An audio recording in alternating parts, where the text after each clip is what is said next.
Hi hello வணக்கம் நமஸ்தே எல்லாரும் எப்படி இருக்கீங்க? இன்னைக்கு வந்து நம்ம தோசைக்காய் பச்சடி பண்ண போகிறோம். ஓகேவா? இந்த தோசைக்காய் வந்து ஆந்திராலேருந்து கொண்டு வந்திருக்காங்க எங்கள் அம்மா.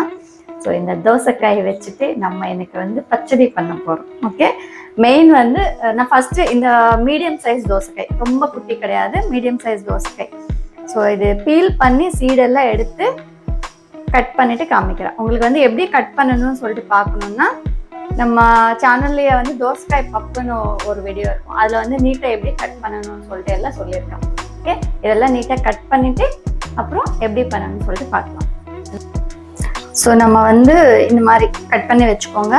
இன்னும் டேஸ்ட் பாருங்கள். கட் பண்ணதுக்கு அப்புறமா வந்து ஸ்வீட்டாக இருக்கக்கூடாது. சம்டைம்ஸ் பழமாச்சு அப்படின்னா ஸ்வீட்டாக இருக்கும், ஸ்வீட்டாக இருக்கக்கூடாது. தோசைக்காய் வந்து புளிக்கும். மாங்காய் அளவுக்கு கிடையாது, பட் ஓரளவுக்கு புளிக்கும். ஸோ கட் பண்ணதுக்கப்புறம் ஒரு வாட்டி டேஸ்ட் பார்த்துக்கோங்க. அந்த டேஸ்ட்டு அந்த புளிப்புக்கு ஏற்ற மாதிரி தான் நம்ம வந்து பச்சை மிளகாய் ஆட் பண்ணணும். ஓகே, ஒரு 2 ஸ்பூன் ஆயில் போட்டுக்கிட்டு நம்ம வந்து ஃப்ரை பண்ண வேண்டிய இன்க்ரீடியன்ட்ஸ் வந்து பச்சை மிளகாய். நான் வந்து ஒரு 7 பச்சை மிளகாய் எடுத்திருக்கேன், குட்டியாக இருந்ததுனால.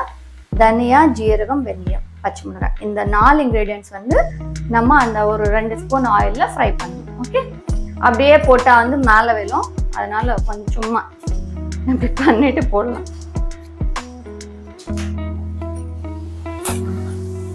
ஸோ தனியா வந்து ஒரு ஸ்பூன், ஒரு 6 ஸ்பூன் வந்து ஜீரகம்,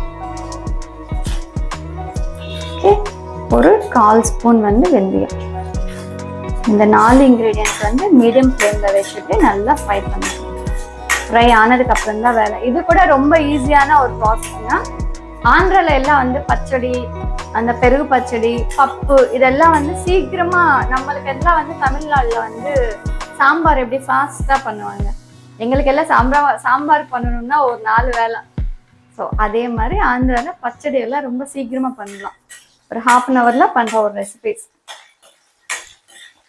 1/2 hour கூட ஆகாது, 15 to 20 minutes அவ்வளோதான். மெயின் வேலை இந்த 4 இன்க்ரீடியன்ட்ஸ் ஃப்ரை பண்ணணும், மிக்ஸியாக இருக்கணும், தாளிக்கணும், அவ்வளோதான். ஸோ இந்த அளவுக்கு நீட்டாக ஃப்ரை பண்ணிடணும். நான் ஆஃப் பண்ணிட்டேன். பச்சை மிளகாய் எல்லாம் வந்து நல்லா இந்த மாதிரி ஃப்ரை ஆகணும். ஸோ நம்ம இந்த ஃப்ரை பண்ண இன்க்ரீடியன்ட்ஸ் எல்லாம் வந்து மிக்சியில் போட்டுக்கணும். இன்னொன்று வந்து ஆற வச்சு போட்டிக்கோங்க. எனக்கு வந்து ஃபாஸ்ட்டாக பண்ணுறதுனால நான் அப்படியே பண்ணிடுறேன். எனக்கு வந்து ரெகுலராக பண்ணுற ஒரு ரெசிபி தானே, ஸோ அதனால் அப்படியே பண்ணிட்டுருக்கேன். ஸோ மிக்ஸி அரைக்கிறதுக்கு முன்னாடி இதில் வந்து உப்பு போட்டுக்கணும். உப்பு, பூண்டு வந்து ஒரு 5 பல் பூண்டு போட்டுக்கோங்க. ஓகே, இன்னொன்று புளி போடணும். புளி வந்து நம்ம தோசைக்காயோட டேஸ்ட் பாருங்க. ஸோ அந்த தோசைக்காயோட டேஸ்ட் பார்த்துட்டு அதுக்கேற்ற மாதிரி புளிப்பு வந்து போட்டுக்கோங்க. இப்போ நான் வந்து இவ்வளோ ஊற வச்சதெல்லாம் நான் போடலாம், கம்மியாக தான் போட்டுட்ருக்கேன். ஓகே, மொத்தமாகவே இவ்வளோ தான் நான் போடுறேன். இது ஒரு குட்டி, இவ்வளோதான், மொத்தமாக 1 ஸ்பூன் தான் போட்டுட்ருக்கேன். ஸோ நான் ஏன் வந்து அவ்வளோ புளி ஊற வச்சிருக்கேன் அப்படின்னா, நம்மளுக்கு வந்து சில டைம் வந்து தோசைக்காய் வந்து புளிக்காது. ஸோ பச்சை மிளகாவும் வந்து ரொம்ப காரமாக இருக்கும். ஸோ அது வந்து செட் பண்ணுறதுக்கு கொஞ்சம் புளி எக்ஸ்ட்ராவே ஊற வச்சுக்கோங்க. நம்மளுக்கு அந்த டேஸ்ட்க்கு ஏற்ற மாதிரி லாஸ்ட்டில் கூட மிக்ஸ் பண்ணிக்கலாம், இல்லை அப்படின்னா ரசம் வச்சுக்கலாம்.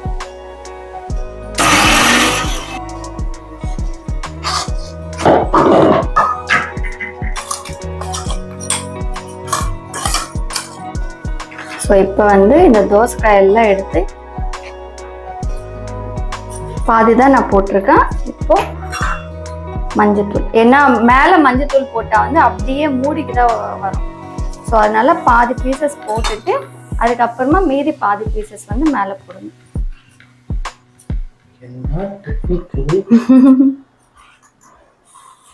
ஸோ அது வந்து பச்சடி ரெகுலராக பண்ணுறவங்களுக்கு தான் வந்து இந்த டெக்னிக்ஸ் எல்லாம் தெரியும்.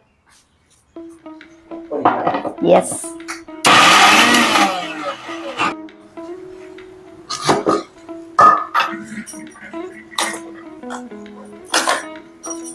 ஸோ இது வந்து ரொம்பலாம் வந்து சாஃப்டாக சட்னி மாதிரி அரைக்கக்கூடாதுங்க. கொஞ்சம் பீஸாக இருக்கணும், அப்போ தான் வந்து பச்சடி நல்லாயிருக்கும். நம்ம கொத்தமல்லி புதினா சட்னி மாதிரி எல்லாம் அரைக்கக்கூடாது. இதில் மஞ்சள் கொஞ்சம் கம்மியாக இருக்கு. ஸோ நான் கொஞ்சம் மஞ்சள் போடுறேன். ஓகேவா? இந்த பச்சடி வந்து மிக்ஸி அரைக்கிற வரையில முடிஞ்சிச்சு. இப்போ இது வந்து நம்ம தாளிக்கணும். ஸோ தாளிக்கிறதுல தான் டேஸ்டே இருக்கும். மிக்ஸி அரைக்கிறதுல தான் பாதி டேஸ்ட் இருக்கும். ஓகே, ஆயில் ஒரு 4-5 ஸ்பூன் போட்டுக்கோங்க. ஏன்னா ஆயில் தான் ஃப்ரை பண்ணணும். எங்க ஊர்ல ஆயில் ஜாஸ்தியா சாப்பிடுவோம். இந்த பச்சடி எல்லாம் நம்ம சாப்பிடுவோமா? இல்ல ஒரு ஸ்பூன் தான் பச்சடி சாப்பிடுவோம். இல்லைன்னா 1 ஸ்பூன் சாப்பிடுவோம். நிறைய பச்சடி சாப்பிட மாட்டோம். ஆக்சுவலா ஆந்திரால எப்படின்னா ஃபர்ஸ்ட் வாய் வந்து அந்த பச்சடியில சாப்பிடுவோம். அவ்வளவுதான். குழம்பு ஃபுல் என்டையர் சாப்பாடு வந்து பச்சடியில சாப்பிட மாட்டோம். அது எப்படி சொல்றது? கரெக்டா தானா? ஸ்டார்டர். பச்சடின்றது வந்து உண்மையாதான். ஆந்திரால பச்சடி வந்து ஸ்டார்டர் தான். ஸோ 1 ஸ்பூன் 1.5 ஸ்பூன் போட்டு சாப்பிடுவோம். அதுக்கு மேல எல்லாம் சாப்பிட மாட்டோம். ஸோ ஃபர்ஸ்ட் நான் கடுகு போட்டுட்டு இருக்கேன். அப்புறமா கொஞ்சம் கடலை பருப்பு, கொஞ்சம் ஜீரகம், ஒரு 2 பல் பூண்டு வந்து சும்மா இப்படி தட்டிட்டு போட்டுக்கணும்.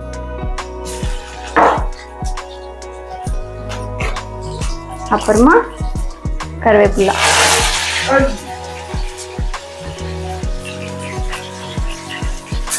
அப்புறமா பெருங்காயத்தூள் மைல்டா போட்டுக்கோங்க, ரொம்ப ஜாஸ்தியா தேவையில்லை. ஸோ இதெல்லாம் ஃப்ரை ஆனதுக்கு அப்புறமா தான் வந்து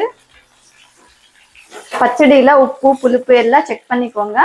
இதுக்கு அப்புறமா வந்து நம்ம உப்பு புளிப்பு ஆட் பண்ண உப்பு போட்டுக்கலாம். ஆனா புளிப்பு போட்டா வந்து டேஸ்ட் நல்லா இருக்காது. இந்த டைம்லயே நீங்க உப்பு புளிப்பு எல்லாம் செக் பண்ணிக்கோங்க. ஓகே, ஸோ நல்லா ஃப்ரை ஆனதுக்கு அப்புறம்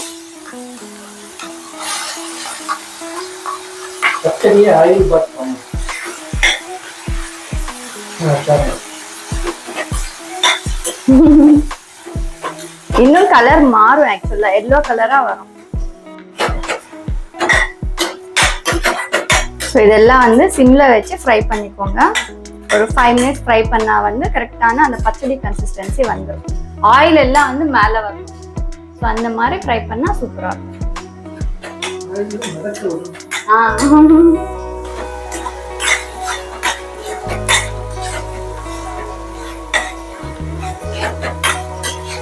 ஸோ அவ்வளோதாங்க. இந்த டைம்ல நம்ம ஆஃப் பண்ணிடணும். அந்த ஆயில் எல்லாம் வந்துச்சு பார்த்தீங்களா சைடில். ஸோ ரொம்ப நேரம் எல்லாம் ஃப்ரை பண்ண வேண்டாம். ஒரு 5 மினிட்ஸ்லேயே வந்து இந்த ஆயில் வந்துடும். ரொம்ப ஃப்ரை பண்ணிட்டோம் அப்படின்னா அந்த தோசைக்காய் வந்து வெந்துடும். பச்சை தோசைக்காய் வந்து சும்மா ஒரு 5 மினிட்ஸ் ஃப்ரை பண்ணால் வந்து இந்த ஹாஃப் பாயில் மாதிரி ஒரு டேஸ்ட் வரும் இல்லையா? ஸோ அந்த மாதிரி ஒரு டேஸ்ட் இருக்கும். ரொம்ப நேரம் இதை ஃப்ரை பண்ணக்கூடாது. அவ்வளோதான், நான் ஆஃப் பண்ணிடுறேன். இதுதான்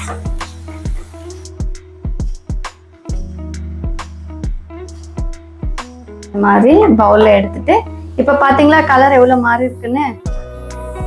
சோ கலர் மாறும். ஓகே, சோ இதை எப்படி சாப்பிடணும்னு சொல்லிட்டு பார்க்கலாமா? எனக்கு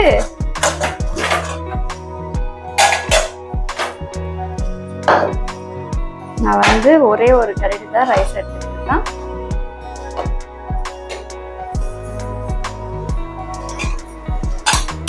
ஒயிட் ரைஸ், பச்சடி வந்து 1 ஸ்பூன் தான். இந்த ரைஸ்க்கு இதே ஜாஸ்தி. ஏன்னா இதுல காரம் ஜாஸ்தியா இருக்கும். மெயின் கீ கீ கீ கீ நம்மளுக்கு கீ இல்லாம சாப்பிட முடியாதே. அப்படி கீ போட்டுக்கிட்டு சூடான ரைஸ்ல பச்சடி சாப்பிடணும் எப்பவுமே. ஒயிட் ரைஸ் நல்லா சூடா இருக்கிற ரைஸ்ல பச்சடி போட்டு சாப்பிட்டாதான் அந்த டேஸ்ட் நல்லா இருக்கும். ஸோ ஆற வச்ச ரைஸ்ல கொஞ்சம் டேஸ்ட் குறையும். பச்சடி ஆறினாலும் பரவாயில்ல, ரைஸ் வந்து சூடா இருக்கணும். ஆமா தானே? ரைஸ் மட்டும் சூடா வச்சு சாப்பிடுங்க, செம்மையா இருக்கும். சுடுதுமா, ஆற வச்சு மிக்ஸ் பண்ணிட்டு வாயில தண்ணி வருது ஆக்சுவலி. ஸோ இந்த 1 ஸ்பூன் தான் ஃபர்ஸ்ட். அந்த கொஞ்சம் மட்டும்தான் பச்சடியில சாப்பிடுவோம். மீதி எல்லாம் குழம்பு பொரியல் அதுல தான் சாப்பிடுவோம். பச்சடி வந்து இவ்வளோ லைட்டாக மிக்ஸ் பண்ணணும். சட்னி மாதிரி மிக்ஸ் பண்ணக்கூடாது. தமிழ்நாடு புதினா சட்னி அந்த மாதிரி பண்ணுவீங்க இல்லையா, ஸோ அந்த மாதிரி அவ்வளோ திக்காக மிக்ஸ் பண்ணக்கூடாது. ஏன்னா இதில் புளிப்பு காரம் எல்லா இன்க்ரீடியன்ட்ஸ் இருக்கும். அதனால வந்து இந்த பச்சடி இப்படிதான் சாப்பிடணும். சாப்பிடுறியா? செம்மையா முறுக்கு காவாது, செம்மையா இருக்கு. ஆக்சுவலி ఒకసారి టేస్ట్ చూడు. రా ఏం కాదురా, ఏం కాదురా. నిన్న వీడియో ఫాస్ట్ చేసేసాను, నాకు తెలియని కైకలు పోవాలి.